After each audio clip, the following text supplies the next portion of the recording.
Good morning, YouTube. This is Virginia Prepper, and I wanted to go over a few things. Things are really starting to heat up here in Virginia, and the lines are being drawn.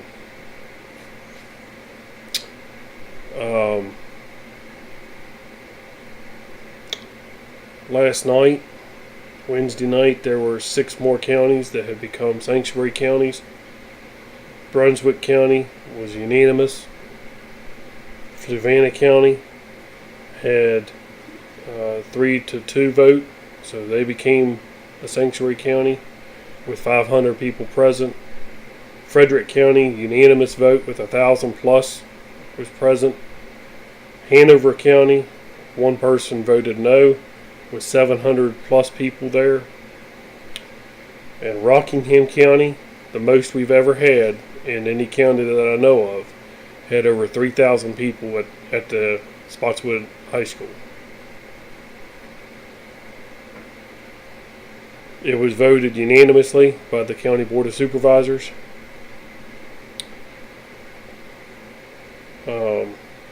Westmoreland County was also unanimous with 500 people there.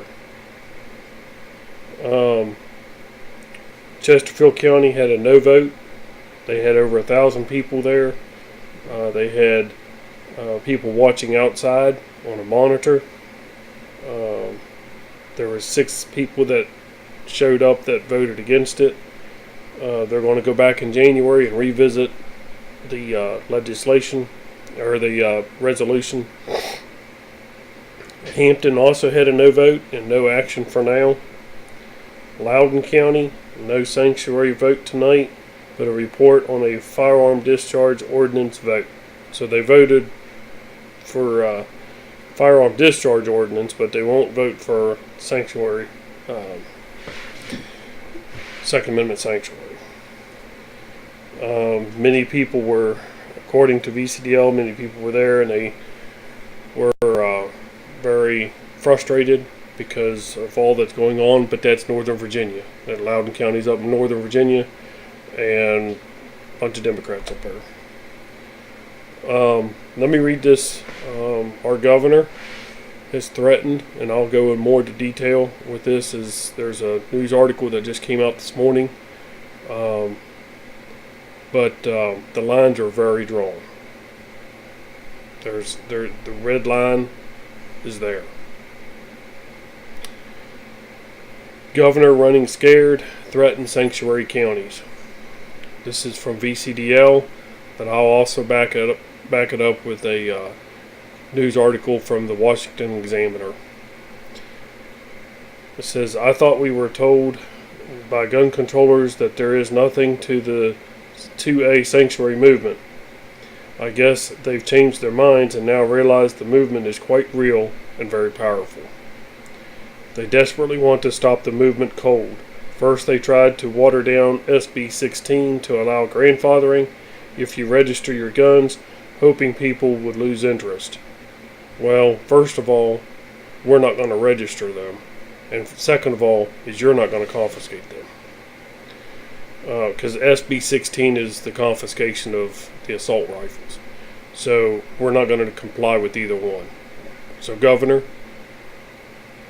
we're telling you right now, if you haven't got the clue yet, the people of Virginia are speaking back to you, and we are telling you that we are not going to comply. That didn't work. Crowds grew bigger than ever. Gun owners are the best. Now they are trying to threaten 2A sanctuary counties. Cities were already under threat of losing funding by their police department or for their police departments. So much for the Northam administration wanting to protect the public safety. So what Northam is saying is, if you don't do what we want you to do, we're going to take your funding. So you can't protect the people. This is absolutely ludicrous. It's all about power. It's all about power. So this is what our governor is doing. In the article, in another article, I'm going to read you this article here. But it says, Governor Northam says localities could face consequences if law enforcement officers don't enforce gun laws. And this was put out yesterday, December the 11th. It says Virginia Beach, Virginia. Governor Ralph Northam said Wednesday localities could face consequences if law enforcement officers don't enforce gun laws. When asked by a reporter if local governments would face retaliation for declaring themselves Second Amendment sanctuaries, Northam responded, There's not going to be retaliation. That's not what I'm about. I'm about for making Virginia safer. Yeah, he's full of BS.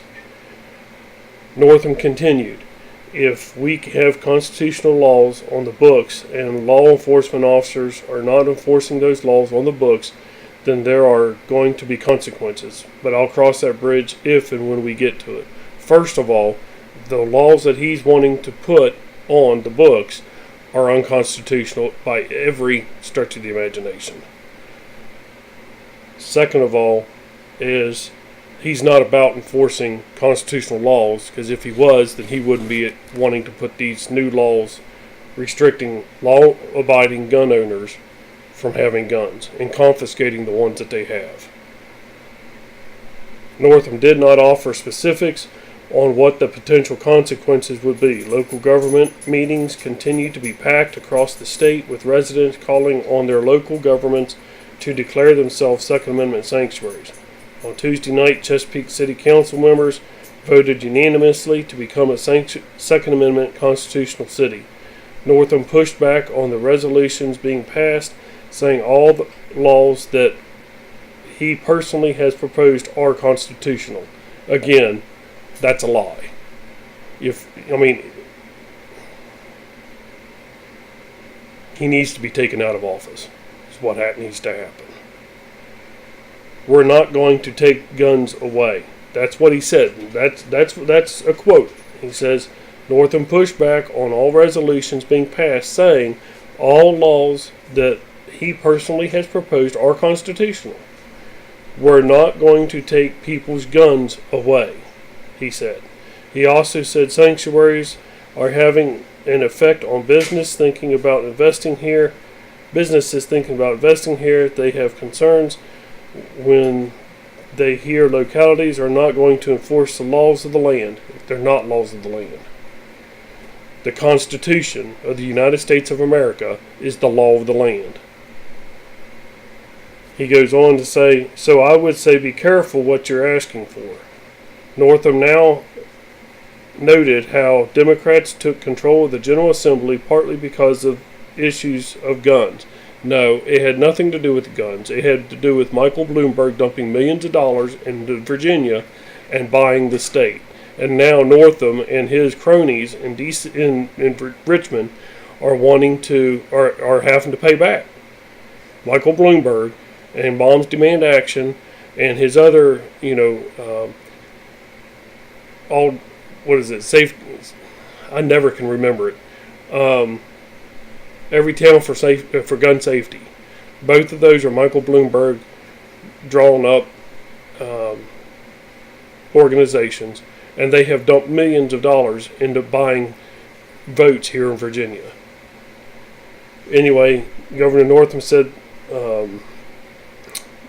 they can continue to have their meetings, they can continue to make sanctuary counties, but we are going to do what Virginians have asked us to do.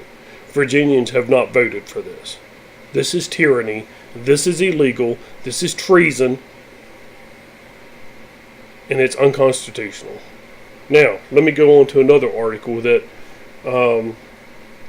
I just found out about this morning. It was put out this morning by the Washington Examiner. And it shows exactly what they are planning on doing. As soon as I find it here. I found this on another video. I just happened to see it this morning. The Fourth Dimensional channel. Somebody had commented on his channel And this is what came out just this morning. And I happened to look it up. I'll put the link in my description. But it is where the governor is going to use the National Guard, Virginia National Guard, to confiscate weapons. And yet he just said the day before, on the 11th, that he's not going to confiscate weapons. But here it is. The law is the law. Virginia Democrats float prosecution and National Guard for police who fail to enforce gun control legislation. So, for all you counties out there where your sheriff is standing up and saying we're not going to do it, they're going to send in the National Guard to confiscate weapons and to take control of your counties. Let me read this. It says this is by the Washington Examiner, Thursday, December 12, 2019. It was just put out this morning. Democratic lawmakers on Capitol Hill say local police who do not enforce gun control measures likely to pass in Virginia should face prosecution and even threats of the National Guard. On November Virginia legislature elections that led to Democrats taking control of both chambers, the gun control legislation proposed by some Democrats moved forward, including universal background checks, an assault weapons ban, and red flag laws. Legal firearm owners in the state, however, joined with their sheriffs to form Second Amendment sanctuary counties, which declare the authorities in these municipalities uphold the Second Amendment in the face of any gun control measures passed by Richmond. Over 75 counties. Now, there's only 94 counties in Virginia. Over 75 of them so far, and there's more to come tonight, over 75 counties in Virginia have so far adopted a Second Amendment sanctuary. That's what I'm saying. The people of Virginia did not vote for this. This is being forced down our throat by liberal Democrats in Northern Virginia and Richmond, paid for by Michael Bloomberg. We did not vote this. We don't want it, and we're willing to fight for it. Over 75 counties in Virginia have, this just boils my blood, have so far adopted such Second Amendment sanctuaries resolutions in the Commonwealth, the latest being Spotsylvania County. The Board of Supervisors voted unanimously to approve a resolution declaring that county police will not enforce state-level gun laws that violate Second Amendment rights. Virginia Democratic officials, however, already say local law enforcement supporting these resolutions will face consequences if they do not carry out any law the state legislature passes. So basically, if you don't enforce any, or you pick and choose what laws you want to enforce and what you don't want to enforce, then you're going to face consequences. I hope that either resign in good conscience because they cannot uphold the law which they are sworn to uphold, or they're prosecuted for failing to fulfill their oath. They're not failing to fulfill their oath. Their oath comes to the Constitution first, and this is unconstitutional. As one of our founding fathers said, any unconstitutional law is null and void, and is not a law at all.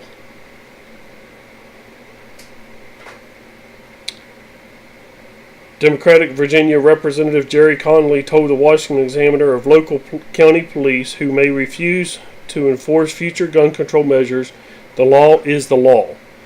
If that becomes the law, you don't have a choice. Not if you're a sworn officer of the law. Well, I'd like to know how they just kind of pick and choose what kind of laws they want to enforce, such as immigration laws. You say that, you don't, you're not going to enforce immigration laws. How does that work? How is it that the Democrats play by two sets of rules? That is the law of the land. You cannot come to this country illegally and not be prosecuted. That is in the Constitution. That is, that is illegal. There is a process But not according to the Democrats. They can just do whatever they want. Well, you know what? We're fighting back. Democratic Virginia Representative Donald McEachin suggested cutting off state funds to counties that do not comply with any gun control measures that pass in Richmond. This is where the rubber is going to meet the road, because I have no doubt that our governor will cut funding to law enforcement agencies. And that's what I'm saying. It has nothing to do with protecting and making Virginia safer. He's willing to cut law enforcement funds in order to get his way. How's that going to make Virginia safer? You have less officers on the street. You have less officers, going and answering domestic calls. And, what about an active shooter situation? Yeah, that's making it safer. Has nothing to do with making Virginia safer. They certainly risk funding, because if the sheriff's department is not going to enforce the law, they're going to lose money. The county attorney, and I said this when all this started back in November. I said that they're going to start hitting the sheriffs. That's the way they're going to get the sheriff's department and the police departments to comply, is by taking their funding. I said that, and here find out today that that's what they're wanting to do. The county attorney's offices, and so also the prosecuting attorney, the Commonwealth attorney, they're going to dip into his pocket if he doesn't comply too. They certainly risk funding, because if the sheriff's department is not going to enforce the law, they're going to lose money. The county's attorney's offices are not going to have the money to prosecute, because their prosecutions are going to go down. McEachin also noted that Democratic Virginia Governor Ralph Northam could call the National Guard if necessary. I'm going to stop there for a second, because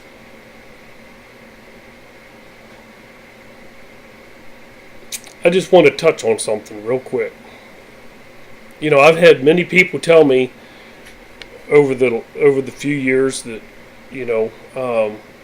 actually over the number of years that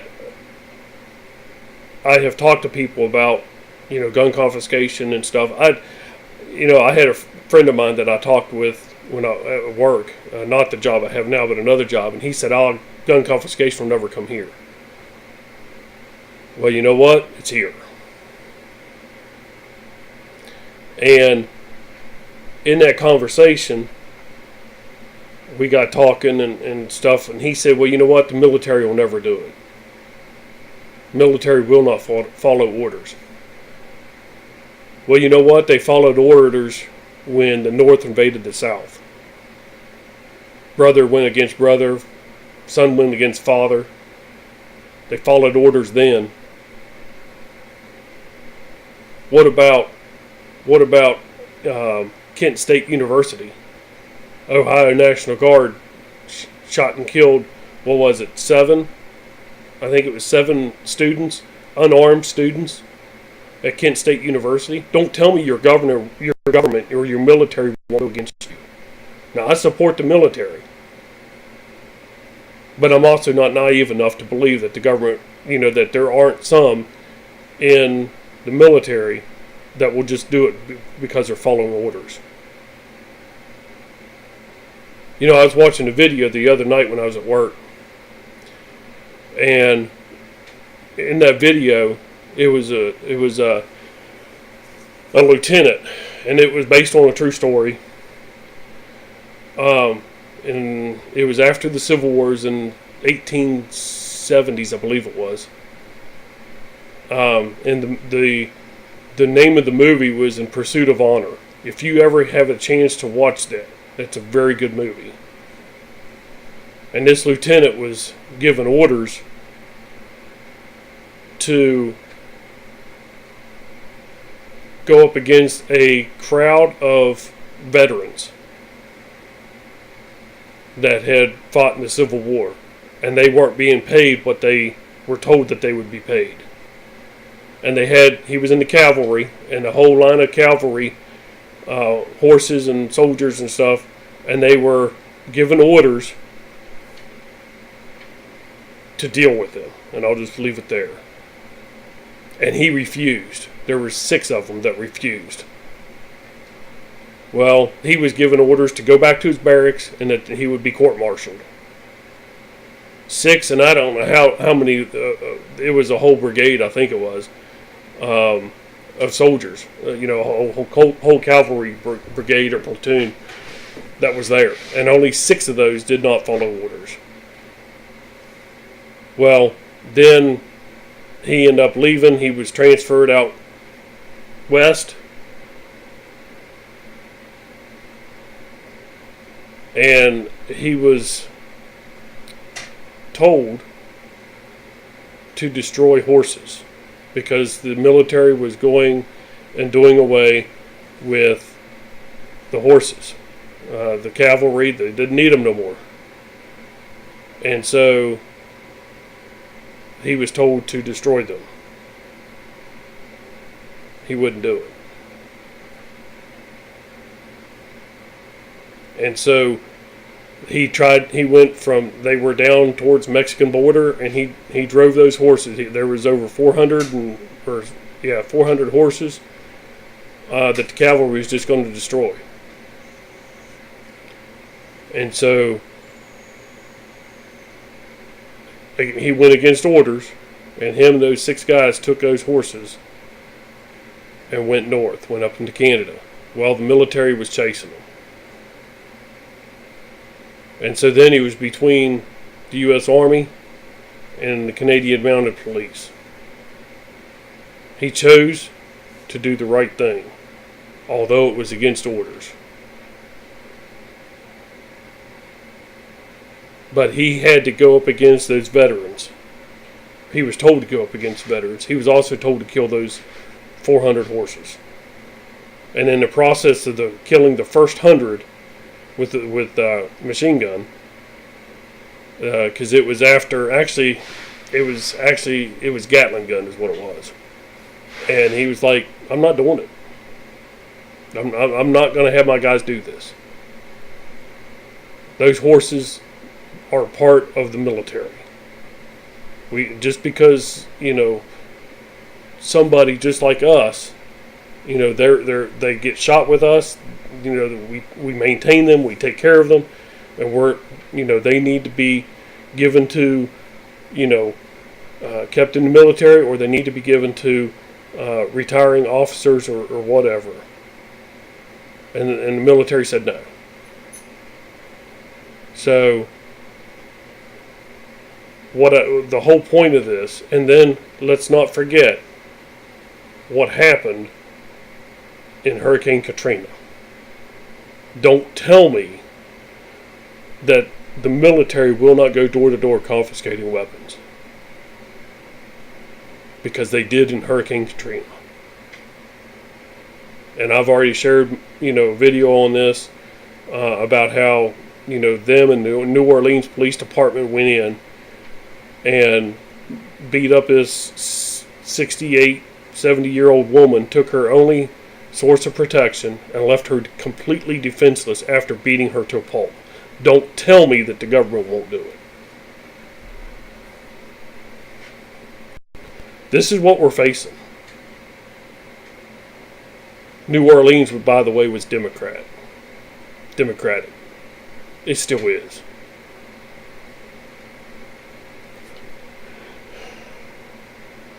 Let me continue to read this.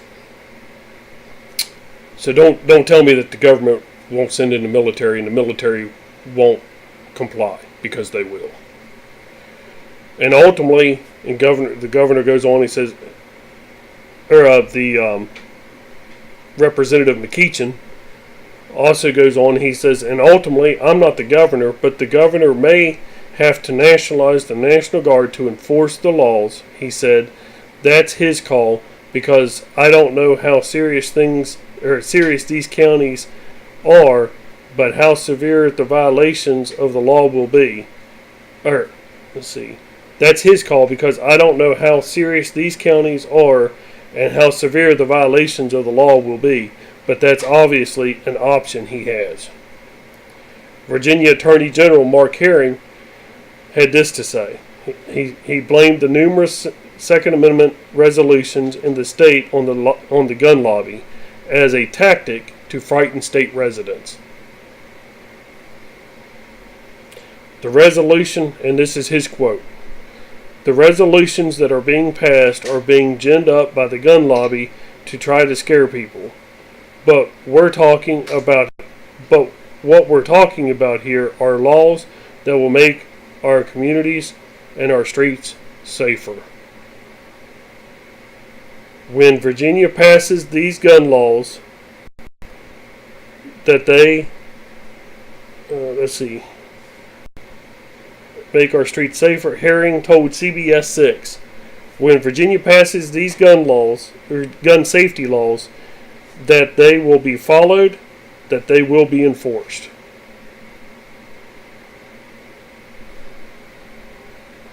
That's what we're up against, people. Don't tell me that there won't be state police and National Guardsmen that's going to not comply, because they will. Why? Because they want to have a job. They want to put food on the table, and they have families too.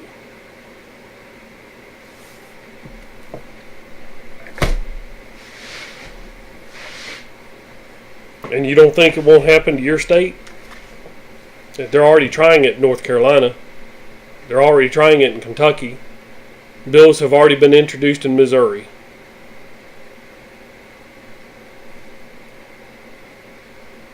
This is going to go nationwide. And the tipping point, or the flash point, is right here in Virginia. For whatever reason, they've chosen Virginia for this to happen.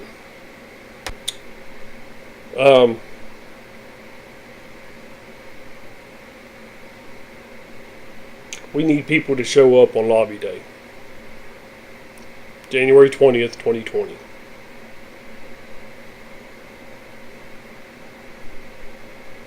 And I just want to put this out there for everybody to know. Regardless of what happens on January 20th, 2020, that I am a patriot. I will be there, and I will show my support for the Second Amendment, and this flag behind me is going to go with me. I don't know how this thing is going to go. I pray it ends peacefully, but I can't guarantee that. Our governor means business, and I have no doubt, because Michael Bloomberg has also said that if necessary, or maybe it was Governor Cuomo of New York, but then I heard one of the two say that New York National Guard would also come to help Virginia National Guard if necessary. Would come to help support Virginia. Not the Second Amendment patriots, but the government. So that way, if Governor Northam needs additional National Guardsmen, he has them at his disposal.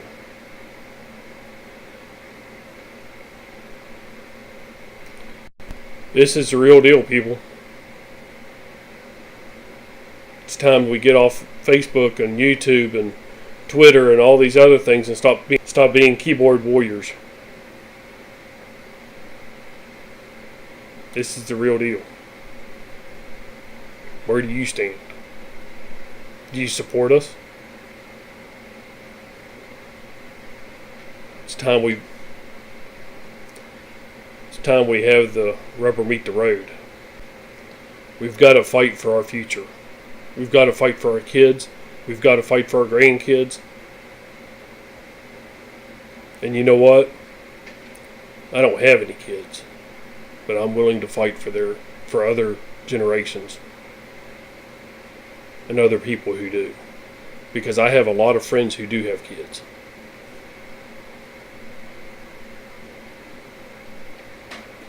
I'm fighting for their future.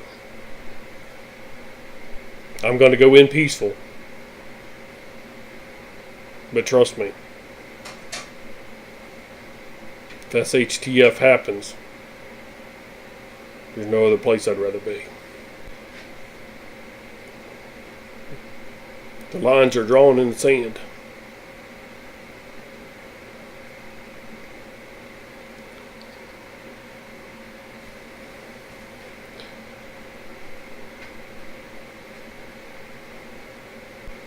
We have to win this.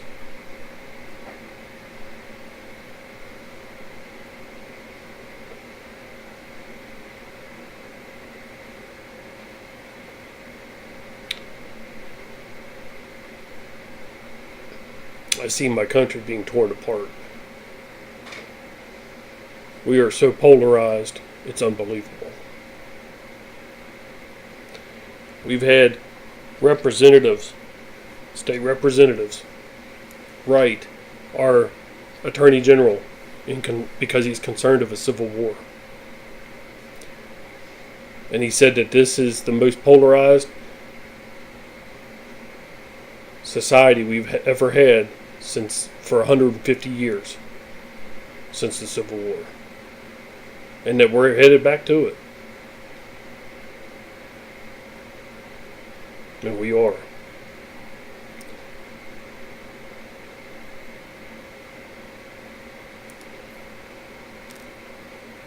I hope everybody has their preps in line.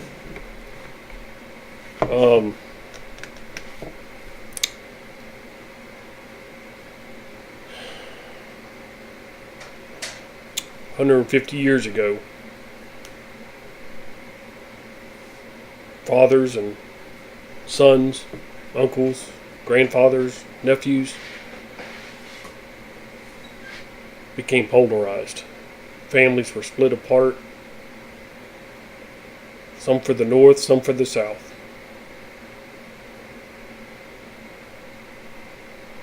And they fought each other.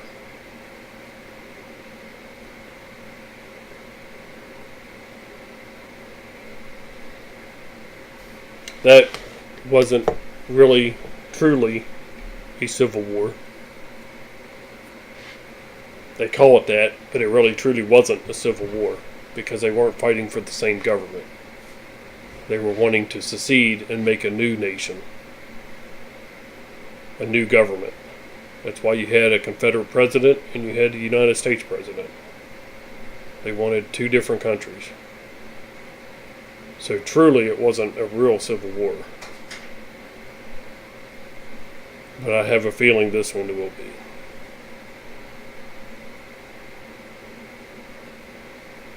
This is what happens when you have too much power given to one man.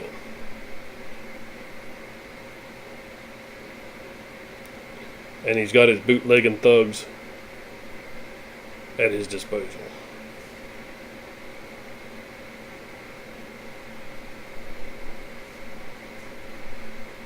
Anyway, we're going to see where this goes.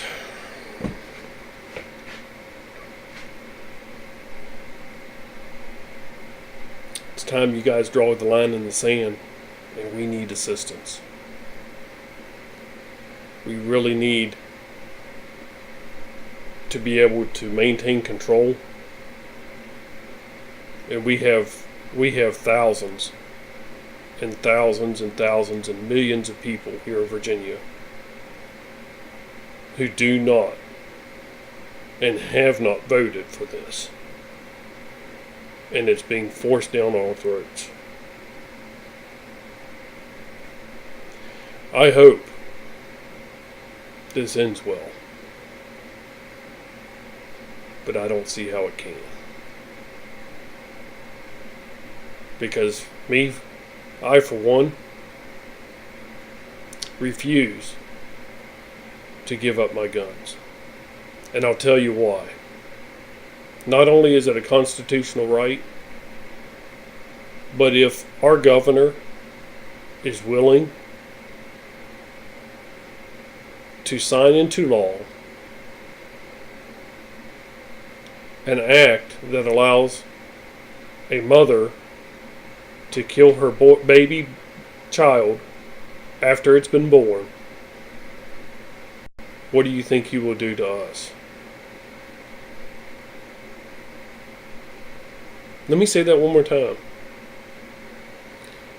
If a governor is willing to sign into legislation a law allowing a mother to kill her newly born baby, what do you think he'll do to us?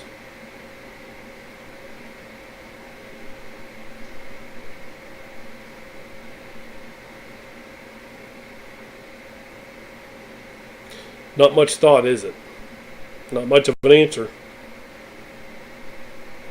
Because if he's willing to kill an innocent baby, a new baby, just been born, because the mother wants to kill it,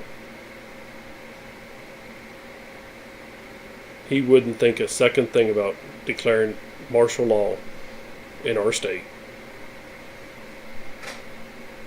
and killing people for standing up for the Second Amendment. Not only that, but I refuse to give up my guns because my guns protect me and all my other rights. My family, their rights. You take the guns, you take the rights. Right now, it's equalized. But what I'm concerned about is the fact that our governor doesn't fear the population. An armed society, as Thomas Jefferson said, an armed society is a polite society.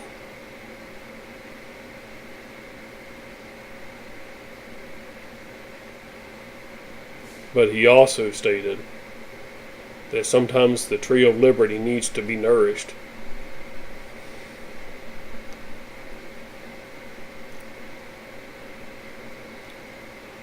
By the blood of patriots and tyrants.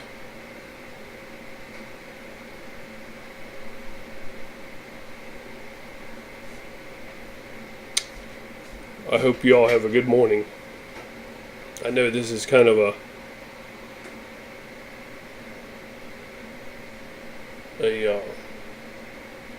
somber video, but I hope you all have a good morning. Always remember that when the time to survive comes, time to prepare is in it. This is Virginia Prepper. Stay armed, stay alert, keep your head on the swivel, and stand for the Second Amendment and the United States Constitution.